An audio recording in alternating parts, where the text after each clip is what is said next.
So ito pala kabayan, Camry. So palit tayo ng pintuan, side mirror palit din. So yung pinalitan natin, so sikanhan yung mayroon. So yung yung fender bago din yan. So ito yung sikanhan natin yung pintuan. So siniting na natin kabayan kasi kailangan natin i-repair to. Yan o, repair natin yan. So kailangan ilagay natin yung pintuan para makita natin yung alignment dito. So saka natin tanggalin itong pintuan na to pag ma-final na siya. So ready na sa pintura. Tapos yun lang, yung fender hindi na natin i-setting, okay lang yan. Yung hinges okay lang naman eh. Pero yung hinges na bago na sikanhan, so pwedeng pinturahan natin yan. Kasi pag mag-setting na tayo tapos may problema, papalitan natin yung hinges, sigurado. Okay?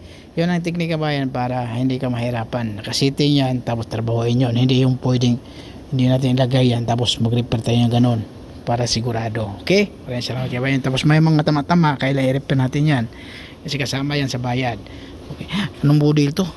Bagong modelo to si kabayan, 2020 Toyota Camry. Ito yung marami sa Saudi kabayan, mahilig sila sa Camry, Toyota Camry. Okay? Ayan, maganda yung pormahan.